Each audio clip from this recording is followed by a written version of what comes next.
વિષય વિજ્ઞાન. આપણે ચેપ્ટર નંબર 12 જોતા હતા કે વિદ્યુત અને પરિપથ તેના વિશેની વાત કરી હતી. તેમાં વિદ્યુત કોષ, વિદ્યુત સેલ વગેરે વિશેની વાત કરી હતી. એના બાદ આપણે જુદા જુદા ટોપિકો જોયા હતા વિદ્યુત વિશેના. તો વિદ્યુત સ્વિચ કેવી રીતે બનાવવી, વિદ્યુત પરિપથ કઈ રીતે બનાવવો, વિદ્યુત વાહક છે કે અવાહક, સુવાહક છે, એના વિશેની વાત કરી હતી. ત્યારબાદ હવે આપણે સ્વાધ્યાયના કેટલાક પ્રશ્નોના જવાબ છે એ સોલ્યુશન કરીશું. પ્રશ્ન નંબર 1 કે નીચે આપેલા દરેક ઉત્તરો માટે આપેલા વિકલ્પોમાંથી સાચો વિકલ્પ શોધી અને જવાબ આપવાનો છે. તમને 4 વિકલ્પો આપેલા છે, એ 4 વિકલ્પોમાંથી આપણે એનો સાચો જવાબ શોધવાનો રહેશે. આપણે પહેલો જોઈએ કે વિદ્યુત આપતું સાધન કયું છે. આપણને વિદ્યુત જે આપે છે એ વિદ્યુત આપતું સાધન કયું છે એ જોવાનું છે. તો છે ટ્યુબલાઇટ, વિદ્યુત કોષ, સૂર્ય કુકર અને વિદ્યુત બલ્બ. તો આપણને વિદ્યુત શેમાંથી મળે છે? તો વિદ્યુત કોષની અંદરથી. બીજું છે વિદ્યુત વાપરતું સાધન કયું છે. વિદ્યુતમાં જે વપરાતું હોય એ સાધનનું નામ લખવાનું છે. તો સૂર્ય કુકર છે, સ્ટવ છે, ટ્યુબલાઇટ છે અને વિદ્યુત કોષ છે. તો વિદ્યુત વાપરતું સાધન કીધું છે તો સૂર્ય કુકર શું છે? તો એ સૂર્યના તડકા દ્વારા ચાલતું સાધન છે. સ્ટવ ગેસ શેના દ્વારા ચાલે? ગેસ દ્વારા. ત્યારબાદ ટ્યુબલાઇટ. તો ટ્યુબલાઇટ તમે શેના દ્વારા વાપરશો? વિદ્યુત દ્વારા. કે વિદ્યુત હશે, લાઇટ હશે તો આપણે ટ્યુબલાઇટ ચાલુ કરી શકીએ છીએ. અને વિદ્યુત કોષ તો એ સેલ કહેવાશે, એટલે શું આવશે? ટ્યુબલાઇટ આવશે. વિદ્યુત કોષને કેટલા ટર્મિનલો હોય છે? તો વિદ્યુત કોષને કેટલા ટર્મિનલો હોય? 2, એક પ્લસ અને એક માઇનસ. વિદ્યુત કોષ શામાંથી વીજળી ઉત્પન્ન કરે છે? આપણને કયા વિદ્યુત કોષમાંથી વીજળી ઉત્પન્ન થતી જોવા મળે છે? તો ધાતુની પટ્ટીમાંથી, ટોર્ચમાંથી, રાસાયણિક પદાર્થોમાંથી કે ટર્મિનલમાંથી. તો વિદ્યુત જે કોષ આવે છે એના અંદર આપણે વચ્ચે જોયું હતું આકૃતિની અંદર કે રાસાયણિક પદાર્થો જે ભરવામાં આવે છે એનાથી આપણને શું મળશે? વીજળી ઉત્પન્ન કરશે. વિદ્યુત સુવાહક પદાર્થ કયો છે? તો વિદ્યુતનો સુવાહક પદાર્થ કયો આવશે? તાંબાનો તાર. વિદ્યુત અવાહક પદાર્થો કયો છે? વિદ્યુત અવાહક કીધું છે તો અવાહક પદાર્થની અંદર શું આવશે?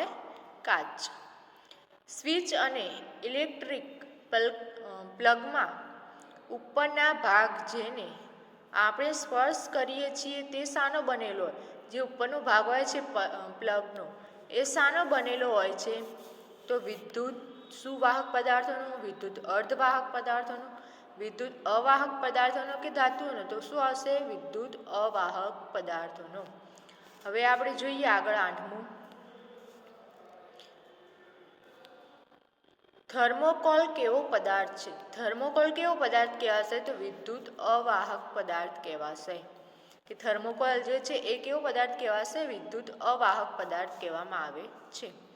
હવે આપણે કેટલીક ખાલી જગ્યાઓ જોઈએ.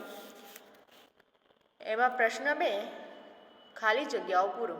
તો એમાં એક છે કે મોટા જથ્થામાં વીજળી ઉત્પન્ન કરવા માટેના સ્તરને ખાલી જગ્યા કહેવાય છે. જ્યાં જથ્થો મોટો હોય છે ત્યાં સૌથી વધારે વીજળી ઉત્પન્ન કરવામાં આવે છે. તે જે વીજળી ઉત્પન્ન કરવામાં આવે છે એ સ્તરનું નામ પૂછેલું છે. તે સ્તરને શું કહેવાશે? વીજ મથક કહેવામાં આવશે. પ્રકાશ ઉત્પન્ન કરતા વિદ્યુત બલ્બના પાતળા તારને શું કહેવાશે? જે પ્રકાશ ઉત્પન્ન કરે છે એનો વિદ્યુત બલ્બની અંદર નાનો પાતળો તાર આવે છે તો આપણે આકૃતિની અંદર જોયું હતું કે એ બલ્બના તારને શું કહેવાશે? ફિલામેન્ટ. વિદ્યુત બલ્બ કે અન્ય વીજ ઉપકરણો ચલાવવા કે બંધ કરવા ખાલી જગ્યાનો ઉપયોગ કરવામાં આવે છે. તો જે વિદ્યુત બલ્બ હોય છે એને અન્ય વીજ ઉપકરણો ચલાવવા કે બંધ કરવા એટલે ચાલુ કરવા કે બંધ કરવા શાનો ઉપયોગ કરવામાં આવશે? સ્વિચ. તમે સ્વિચ પાડશો તો લાઇટ ચાલુ થશે અને બંધ કરશો તો શું થઈ જશે? બંધ થઈ જાય છે. વિદ્યુત કોષના ધાતુનો તકતીવાળો ભાગ એ તેનો ખાલી જગ્યા ટર્મિનલ છે. ધાતુની તકતીવાળો જે ભાગ આવે છે એને કયો ટર્મિનલ કહેવાશે? ઋણ. જે આપણે જોયું હતું કે નીચેનો જે ભાગ હોય છે એને શું કહેવાશે? ઋણ ટર્મિનલ. વિદ્યુત બલ્બનો ખાલી જગ્યા તૂટી ગયેલો હોય તેને ઉડી ગયેલો બલ્બ કહેવાશે. ફ્યુઝ જે હોય છે એ ઉડી ગયેલો હોય તેને શું કહેવામાં આવે છે? ફિલામેન્ટ. જે ફિલામેન્ટ ઉડી જાય તો આપણો બલ્બ શું થાય છે? નકામો, કે એના અંદર વીજળી ઉત્પન્ન થતી નથી. વિદ્યુત પરિપથ ખાલી જગ્યા હોય ત્યારે વિદ્યુત પ્રવાહ વહે છે. વિદ્યુત પરિપથ કેવો હોય? પૂર્ણ હોય તો લાઇટ ચાલુ થશે. જ્યારે આપણે વચ્ચેથી છેડા જે હોય છે તારના, એ તારના છેડા જો છોડી દઈએ તો શું થઈ જાય છે? અપૂર્ણ થઈ જાય છે. એટલે શું થાય છે? એમાં વિદ્યુત પ્રવાહ વહેતો નથી. વિદ્યુત પરિપથમાં સ્વિચ બંધ એટલે કે ઓફ હોય ત્યારે વિદ્યુત પરિપથ ખાલી જગ્યા ગણાય છે. અપૂર્ણ બંધ હોય છે એટલે એમાંથી પ્રવાહ પસાર થતો નથી, એટલે એ પ્રવાહ કેવો કહેવાશે? અપૂર્ણ પ્રવાહ કહેવામાં આવે છે. વિદ્યુત પરિપથમાં જોડાયેલા બલ્બ ત્યારે જ પ્રકાશિત થાય છે જ્યારે પરિપથમાં ખાલી જગ્યા પસાર થાય. વિદ્યુત પ્રવાહ જ્યારે પસાર થાય છે એના અંદર શું થાય છે? વિદ્યુત બલ્બ પ્રકાશિત થયેલો ગણવામાં આવે છે.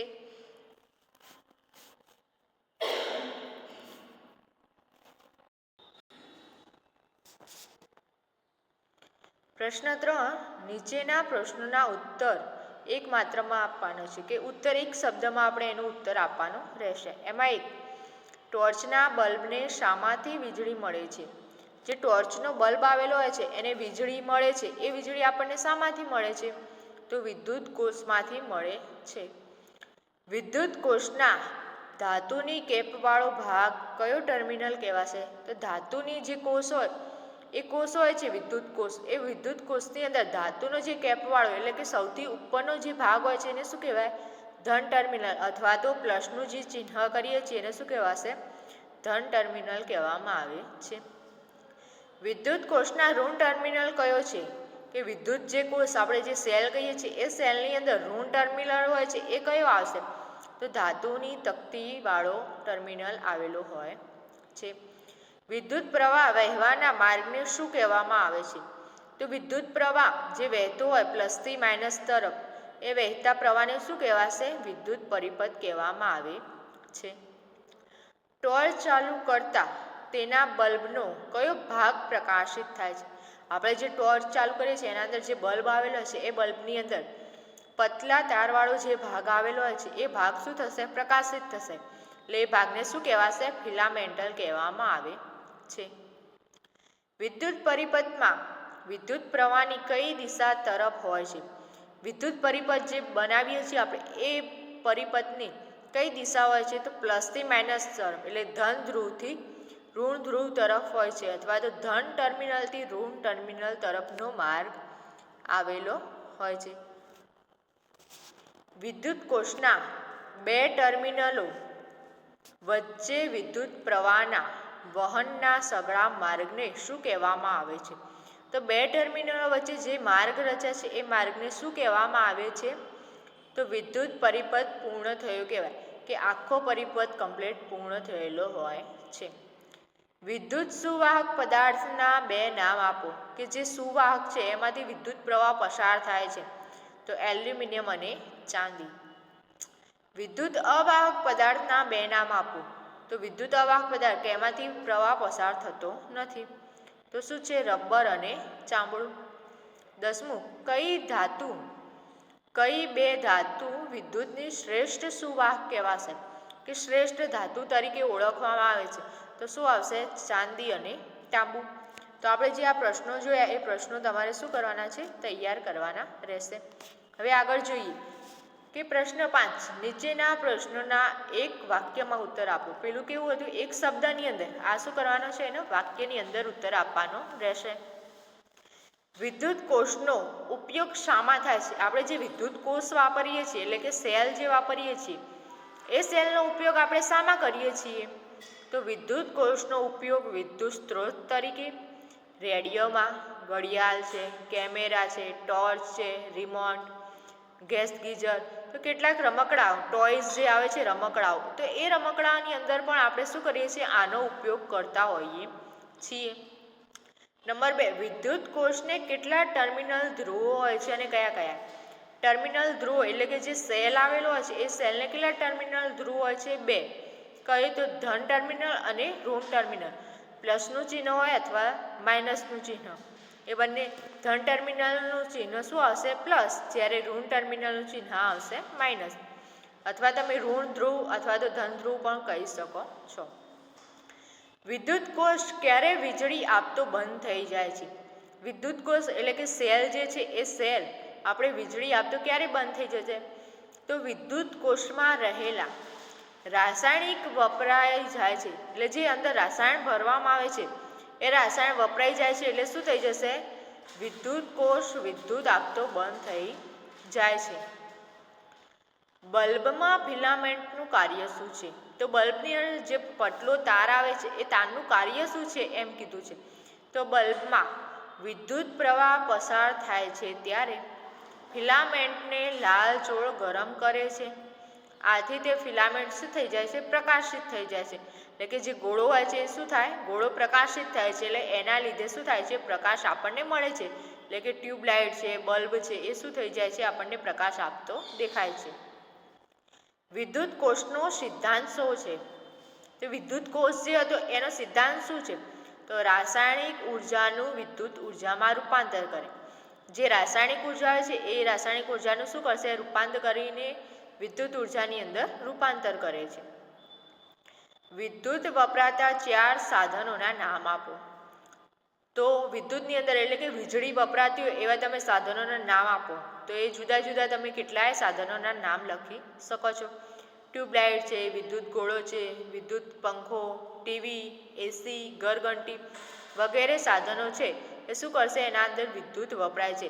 જો તમે એ સાધનોની અંદર વિદ્યુત ના વાપરો તો એ આપણને પ્રકાશિત કરતા દેખાતા નથી. તમારે પંખો ચાલુ કરવો હોય તો લાઇટની જરૂર પડશે. લાઇટ નહીં હોય તો તમે પંખો ચાલુ કરી શકતા નથી. વિદ્યુત પરિપથ પૂર્ણ થયો ક્યારે કહેવાશે? આપણે એમ ક્યારે કહીશું કે વિદ્યુત પરિપથ પૂર્ણ થયો છે? તો વિદ્યુત પ્રવાહનું વહન થવાના સળંગ માર્ગને વિદ્યુત પરિપથ પૂર્ણ થયો કહેવાય. જ્યારે વચ્ચેથી વાયર તૂટી ગયો હોય તો એ વિદ્યુત પરિપથ પૂર્ણ થયો કહેવાતો નથી. બલ્બ ફ્યુઝ થયો છે એટલે કે ઉડી ગયો છે, એમાં શા પરથી આપણને ખબર પડશે? તો આપણા ઘરની અંદર જે બલ્બ રહેલો છે એ બલ્બ ઉડી ગયો હોય તો આપણને કઈ રીતે ખબર પડશે? તો બલ્બના અંદરના ભાગમાં જોતા ફિલામેન્ટ તૂટેલો માલુમ પડે છે ત્યારે ફ્યુઝ ઉડી ગયો એમ આપણે કહીએ છીએ. કે એના અંદર તૂટી ગયો હોય, જે બલ્બ આવે છે એના અંદર નાનો પતલો તાર આવે છે, એ પતલો તાર જો તૂટી ગયો હોય તો આપણે શું કહીએ છીએ? બલ્બ ઉડી ગયો તેમ કહેવાશે. આપણે અહીંયા સ્વાધ્યાયના કેટલાક પ્રશ્નોનું સોલ્યુશન જોયું અને જુદા જુદા પ્રશ્નો વિશેની વાત કરી. હવે આપણે નવા વિડીયોની અંદર નવો પાઠ શરૂ કરીશું અને આ પ્રશ્નોના જવાબ બધાએ કમ્પલસરી તૈયાર કરવાના રહેશે.